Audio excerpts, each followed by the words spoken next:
حضور نے فرمایا کندھے چھوڑ دو، کندھے چھوڑ دیے گئے۔ آقا کریم علیہ الصلوۃ والسلام نے ان کے گلے کے اندر جو کپڑا تھا اس کو پکڑ کے جھٹکا دیا، اسلم عمر، عمر اسلام لاؤ، اللہ اکبر۔ اور ساتھ حضور نے حضرت عمر کے دل پہ ہاتھ رکھے، اللہم اہد قلبہ، اللہ عمر کے دل میں ہدایت ڈال دے۔ بس یہ جملہ کہنے کی دیر تھی اور حضور کا ہاتھ پھرنے کی دیر تھی، اندر سے کفر دھلتا چلا گیا۔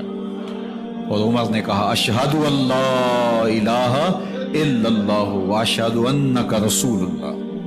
جب یہ پڑا کلمہ تو حضور کی زبان سے بے ساختہ نکلا اللہ اکبر، اور صحابہ نے بھی اللہ اکبر کہا، اور اس زور سے کہا کہ مکے کی گلیاں گونجنے لگی۔ اب عمر ایمان لانے کے بعد حضور کی خدمت میں حاضر ہو کے عرض کرتے ہیں حضور کیا ہم حق پہ نہیں ہیں؟ فرمایا ہم حق پہ ہیں۔ اللہ کا دین سچا نہیں ہے؟ فرمایا اللہ کا دین سچا ہے۔ کہا کہ آپ اللہ کے سچے نبی نہیں ہیں؟ فرمایا میں اللہ کا سچا نبی ہوں۔ تو فرمایا پھر ہم چھپ کے نماز کیوں پڑھیں؟ کہا کہ عمر تم جانتے ہو حکمت ہے، اتنے جو ہے وہ ہماری تعداد نہیں، اور کفار کا جور و ظلم و ستم۔ عرض کی حضور ہم کعبۃ اللہ میں جا کے نماز پڑھیں گے۔ مسلمانوں کی دو صفیں بن گئی، ایک صف کی قیادت امیر حمزہ کر رہے ہیں، ایک صف کی قیادت حضرت فاروق اعظم کر رہے ہیں، درمیان میں حضور چل رہے ہیں، اور روایات میں آتا ہے حضرت عمر چلتے جاتے ہیں اور ساتھ لا الہ الا اللہ پڑھتے چلے جا رہے ہیں۔ اور پھر جا کے وہاں پہنچے تو وہاں جو صنادید قریش تھے ان پر سکتہ طاری ہو گیا۔ حضرت عمر رضی اللہ تعالیٰ عنہ جب ایمان لائے تو آپ نے ایک ایک کافر کے گھر کے دروازے پہ کھڑے ہو کے کہا، جب کوئی بھی شخص مسلمان ہوتا تو کفار اس کو مارتے، زود و کوب کرتے، ظلم کرتے، ستم کرتے، گھسیٹتے بازاروں میں، لیکن حضرت عمر ایمان لائے تو ایک ایک شخص کے دروازے پر کھڑے ہو کر کے کہا کہ تم کمزوروں کو مارتے تھے، میں تمہیں بتانے آیا ہوں میں محمد عربی کا نوکر بن گیا۔ بلکہ آپ نے اعلان کیا جس نے اپنی بیوی کو، بیوہ اور بچوں کو یتیم کروانا ہو اور اپنے ماں باپ کی کمر کو جھکانا ہو وہ عمر کے مقابلے میں آئے۔ اللہ اکبر۔ زنیرہ نامی ایک خاتون تھی، بہت کمزور، راوی کہتا ہے کہ اس کی ہڈیوں میں گودا نہیں تھا، عشق رسول تھا، اور اس کا ظالم آقا اس کو مارتا ہے، اور جب مار مار کے تھک جاتا ہے ادھر سے عمر آ رہے ہیں، یہ اسلام لانے کے پہلے کی کہانی ہے، ادھر سے عمر آ رہے ہیں، تو اس نے کہا عمر تم جوان آدمی ہو تو یہ چھوڑتی نہیں ہے اپنے نبی کا نام، ذرا تم آؤ۔ تو عمر کوڑا پکڑ لیتے اسے مارتے مارتے تھک جاتے ہیں تو پانی پینے لگتے ہیں، تو کہتے ہیں مجھے تیرے پہ ترس نہیں آیا لیکن میں ذرا پانی پینے لگا ہوں، اور پھر گلے کے اندر کپ ڈال کر کے کوڑا اور اس کی رسی کو بل دیتے ہیں اور اس کی آنکھیں باہر نکل آتی ہیں، اور کہتے ہیں بلا اپنے نبی کو جو تیری آنکھوں کی بینائی واپس کرے۔ اللہ اکبر۔ تو اس نے آسمان کی طرف منہ کر کے کہا مالک میں کبھی بھی آنکھوں کی بینائی نہ مانگتی، لیکن اب تیرے نبی کی عزت کا سوال ہے۔ آنکھوں کی بینائی واپس ہو جاتی ہے۔ زنیرہ کو بڑا مارا، آج عمر گلیوں میں آنکھوں میں آنسو ہیں اور عجیب دلے بےتاب ہے، اور کہتا ہے آؤ بھئی میں حضور کا غلام بن گیا ہوں، تمہیں بتانے آیا ہوں۔ زنیرہ نے موڑ کاٹا تو آگے عمر یہ آواز دے رہے تھے۔ زنیرہ ایک کونے پہ کھڑے ہو کے رو کے کہتی ہے عمر تم تو بڑے اس دن جوش و غضب میں تھے اور تم مارتے ہوئے تھکتے نہیں تھے۔ تو عمر نے کہا زنیرہ اس دن میں نے دیکھا نہیں تھا، اب میں محمد عربی کو دیکھ آیا ہوں۔ جنہ ویکھیا نہیں ہو کرن گلاں، جنہ ویکھیا نہیں ہو کرن گلاں، جنہ ویکھیا ہو تے بول دے نہیں، جڑے محرم راز حقیقت دے اور راز حقیقت کھول دے نہیں۔ تو حضرت عمر رضی اللہ تعالیٰ عنہ ایمان لائے۔ حضرت عبداللہ ابن مسعود رضی اللہ تعالیٰ عنہ فرماتے ہیں کہ حضرت عمر کا ایمان لانا مسلمانوں کے لیے عزت کا سبب تھا، ان کا ہجرت کرنا مسلمانوں کی نصرت تھی، اور ان کی خلافت مسلمانوں کے لیے رحمت تھی۔ حضرت عمر رضی اللہ تعالی عنہ وہ ہیں کہ میرے حضور نے فرمایا لوگوں جب نیک لوگوں کا ذکر کرو تو میرے عمر کا تذکرہ ضرور کیا کرو۔ میرا عمر وہ ہے کہ جب وہ ایک جگہ ایک سمت سے آ رہا ہو، ایک گلی اور بازار سے آ رہا ہو تو شیطان بھی آ رہا ہو، عمر کو دیکھ کے راستہ تبدیل کر لیتا ہے۔ حضرت عمر رضی اللہ تعالی عنہ کی طبیعت کے اندر جو جاہ و جلال تھا، طبیعت کے اندر جو سختی تھی، وہ اسلام کے اندر آ کر بھی قائم رہی۔ اور آپ نے وہی سختی، وہی جاہ و جلال جو پہلے مسلمانوں کے خلاف تھا، اب کفار کے خلاف، منافقین کے خلاف حضرت عمر کی طبیعت کے اندر وہ جوش و خروش بدستور موجود رہا۔ لیکن جس دن آپ خلیفہ بنے تو اس دن آپ نے ممبر پہ چڑھ کے جو خطبہ دیا، اس میں کہا، لوگوں میں سخت اس لیے تھا کہ رسول اللہ نرم تھے، پھر میں سخت اس لیے تھا کہ حضرت ابو بکر صدیق نرم تھے، اب میں تخت خلافت پہ بیٹھا ہوں، اب میری سختی جو ہے وہ نرمی میں تبدیل ہو گئی، صرف فاسقوں، فاجروں اور باغیوں کے لیے میں سخت ہوں، باقی تمہارے لیے نرم ہوں۔ سب سے کم جو تنخواہ بیت المال سے اگر کسی وجود نے لی ہے تو وہ حضرت عمر رضی اللہ تعالیٰ عنہ نے لی، صرف 2 جوڑے لیتے تھے سال میں، اور راوی کہتا ہے کہ میں نے دیکھا ہے کہ اس میں بھی 17 پیوند لگے ہوتے تھے۔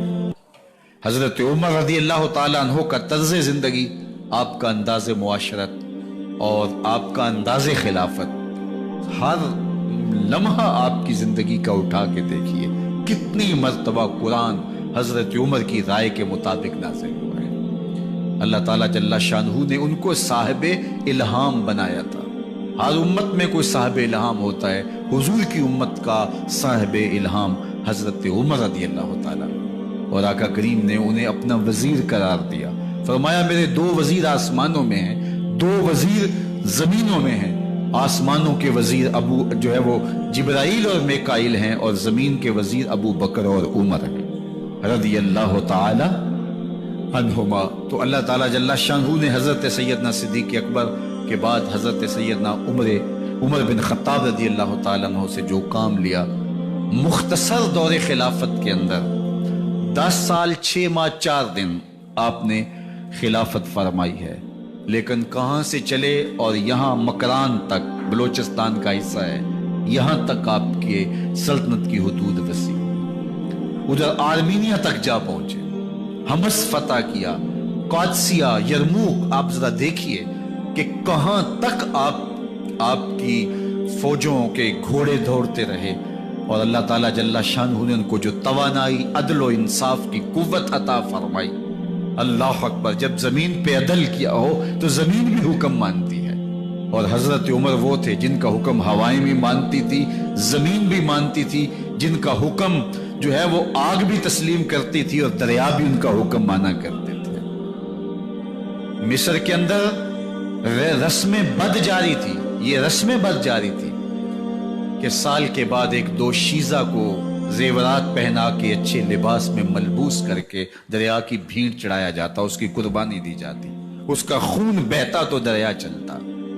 جب اسلام مسلمانوں نے مصر فتح کیا تو گورنر نے لکھا کہ اسلام تو اس طرح کی رسوم کی اجازت نہیں دیتا، لیکن خشک سالی ہے، لوگوں کی فصلیں ویران پڑی ہے، تو حضرت کیا کیا جائے؟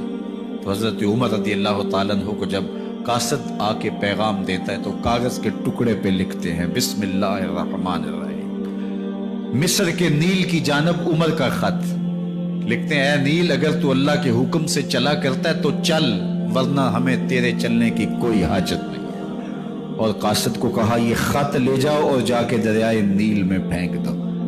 قاصد جا کے خط دریائے نیل میں پھینک دیتا ہے، پانی آتا ہے، ایسا دریائے نیل چلا، 14 صدیاں ہوئی ہیں، آج تک کبھی بند ہی نہیں ہوا۔ دریا حکم مانتے ہیں، آگ نکلتی ہے۔ لوگ حضرت عمر رضی اللہ تعالی عنہ کے پاس آئے، حضرت لاوا پھوٹا ہے، آگ نکل رہی ہے اور مدینے کی طرف بڑھ رہی ہے، اب کیا کیا جائے؟ فائر بریگیڈ تو زمانے میں تھی نہیں۔ عمر نے اپنی قمیض اتاری، جس قمیض پہ 17 پیوند لگے ہوئے تھے چمڑے کے، کہا یہ قمیض لے جاؤ، جدھر آگ بڑھ رہی ہے آگے ڈھالنا، آگ پیچھے بھاگ جائے۔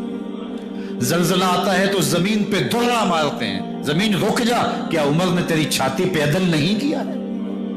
تو یہ عمر ہے رضی اللہ تعالی عنہ کہ جن کے انصاف کی وجہ سے، جن کے عدل کی وجہ سے اللہ تعالیٰ کی رحمات اور اس کی برکات کا نزول ہوتا تھا، اور اللہ تعالیٰ نے مسلمانوں کو وہ آبرومند حکومت دی۔ کائنات کی تاریخ کے اندر ایسی حکومت آپ نے نہیں دیکھی ہوگی جو حضرت عمر نے حکومت کی ہے۔ اللہ اکبر۔ فرمایا فرات کے کنارے پہ ایک کتا بھی پیاسا مر گیا تو اس کا حساب بھی عمر سے ہوگا۔ جب اتنے علاقے فتح ہو گئے تو ایک دن حضرت عمر بیٹھ کے رو رہے تھے، تو کسی نے کہا حضرت رو کیوں رہے ہیں؟ فرمایا کہ میں اس لیے رو رہا ہوں کہ فلاں پل سے بکریاں گزری ہیں، تو پل کے اندر شکستگی تھی، ٹوٹا ہوا تھا پل درمیان میں، اس میں ایک بکری کی ٹانگ ٹوٹ گئی ہے، تو میں ڈرتا ہوں کہیں اس کا حساب نہ لیا جائے کہ میرا رب یہ نہ پوچھے کہ عمر تو نے پل صحیح تعمیر نہیں کروائے تھے کہ ایک بکری کی ٹانگ کیوں ٹوٹی ہے۔ یہ ہیں حضرت عمر رضی اللہ تعالی عنہ۔ اللہ اکبر۔ حضرت سیدنا عمر رضی اللہ تعالیٰ عنہ کی پوری زندگی آپ دیکھ لیجئے۔ آپ دن کو گھر میں بیٹھتے ہیں، دربار خلافت میں بیٹھتے ہیں، اور آپ کا دربار خلافت کیا ہے؟ کوئی عالی نصب محل نہیں ہے، مسجد نبوی کا صحن ہے، وہاں بیٹھ کے فیصلے ہو رہے ہیں۔ باہر سے سفیر آتا ہے اور آ کے پوچھتا ہے کہ میں امیر المومنین کے، مسلمانوں کے حکمران کے دارالامارہ میں محل میں جانا ہے، تو وہ مسکرا کے کہتے ہیں ہمارے امیر کا تو کوئی محل نہیں ہے۔ کہا کہاں ہے تمہارا امیر؟ کہا مسجد نبوی میں ہوگا یا بیت المال کی اونٹوں کی دیکھ بھالی کر رہا ہوگا، ان کی دیکھ بھال میں لگا ہوگا۔ وہ جب گئے تو مسجد میں نہیں ہے، اللہ اکبر، وہاں گئے تو وہاں بھی نہیں ہے۔ پھر کیا دیکھتے ہیں کہ عمر رضی اللہ تعالی عنہ جنت البقیع کے پاس ایک درخت کے نیچے اینٹ کا سرانہ رکھ کے سوئے ہوئے، تو اس نے کہا عمر تو نے عدل کیا ہے، تجھے کچی اینٹ پہ بھی نیند آ گئی۔ ہمارے حکمرانوں نے انصاف نہیں کیا، اور وہ بند اور محفوظ کمروں کے اندر بھی سکون اور چین کی نیند نہیں سو سکتے۔ حضرت سیدنا عمر رضی اللہ تعالیٰ عنہ نے اس طرح ان امور سلطنت نبھائے۔ آپ دن کو لوگوں کی دیکھ بھالی کرتے، لوگوں کی ضروریات سنتے سمجھتے، اور جب رات پڑتی لوگ سو جاتے، عمر مدینے کی گلیوں میں پہرا دیتے۔ کائنات نے کوئی ایسا بھی حکمران دیکھا ہوگا؟ اللہ اکبر۔ وہ مجاہد جو مختلف محاذات پہ گئے ہوئے ہوتے، ان کے گھروں کی دیکھ بھالی کرتے، ان کی ضروریات کا خیال رکھتے، ان کی آبرو کا پہرا دیتے۔ راتوں کی تنہائیوں کے اندر حضرت عمر اٹھتے اور جا کے گشت کرتے، چکر لگاتے، دیکھتے کوئی آنکھ پر نم نہ ہو، مفلسی کا کسی گھر میں ماتم نہ ہو، لوگوں کی ضروریات کا خیال رکھتے۔ اللہ اکبر۔ ایک دن حضرت عمر رضی اللہ تعالیٰ عنہ ایک گھر کے قریب سے گزرے، گھر سے دھواں نکل رہا تھا، سوچا کوئی مہمان ہوگا، گزر گئے۔ تھوڑی دیر کے بعد پھر دوبارہ اس گلی سے گزر ہوا تو پھر دھواں نکل رہا تھا، پھر گزر گئے۔ 2 گھنٹے کے بعد پھر دوبارہ ادھر سے گزران ہوا تو پھر دھواں نکل رہا تھا۔ رات کا پچھلا پہر اور ابھی تک گھر سے دھواں نکل رہا ہے۔ عمر رضی اللہ تعالیٰ عنہ نے دروازے کو کھٹکھٹایا، اندر سے خاتون کی آواز ہے، اس وقت کون ہے؟ کہا ایک مسافر ہوں، پوچھنا چاہتا ہوں تمہارے گھر سے دھواں کیوں نکل رہا ہے رات کے اس پہر؟ کہا تمہیں اس سے کیا غرض؟ کہا نہیں مجھے تشویش ہوئی ہے۔ تو اس نے کہا عمر کی جان کو رو رہی ہوں۔ حضرت عمر رضی اللہ تعالیٰ عنہ نے کہا کیا ہوا؟ کہا کہ کھانے کے لیے گھر کچھ نہیں ہے، بچے ضد کر رہے ہیں، ہنڈیا کے اندر پتھر ڈال کر کے میں نیچے سے آگ دیے جا رہی ہوں، بچوں کہتی ہوں تھوڑی دیر ہے کہ بچے تھک کے سو جائیں گے انتظار کر کے، تو کچھ ہو تو پکے، اور بچے ہیں بھوک سے، شدت بھوک کی وجہ سے سو بھی نہیں رہے، اور میں یہاں بیٹھے عمر کی جان رو رہی۔ حضرت عمر رضی اللہ تعالیٰ عنہ واپس آئے، گھی کا کنستر اٹھایا، آٹے کی بوری لی اور ساز و سامان لیا۔ خادم تھا آپ کا اسلم بیت المال میں، اس نے حضرت یہ سب کچھ میں اٹھا لیتا ہوں۔ کہا حشر کے دن میرا بوجھ اٹھاؤ گے؟ کہا نہیں وہ تو آپ کو اٹھانا ہوگا۔ کہا عمر کو آج خود ہی اٹھانے دو، اور اٹھا کے ان کے گھر آئے، اور گھر آ کے ان کو سب کچھ دیا۔ اور پھر اس کے بعد جب کھانا تیار ہوا، بلکہ روایت میں آتا ہے کہ جب آگ جلا رہی تھی تو عمر جھک کے چولہے میں پھونکے مار رہے تھے۔ اللہ اکبر۔ اس خاتون کو نہیں پتا کہ یہ کون ہے، یہ کوئی اجنبی مسافر ہے، میری مدد کر رہا ہے۔ پھر بچے جو ہے وہ جب کھانا کھا کے خوش ہوئے تو حضرت عمر رضی اللہ تعالیٰ عنہ نے دل میں سوچا اور کہا عمر جس طرح تو نے بچوں کو رلایا ہے آج ان بچوں کو ہنساؤ بھی۔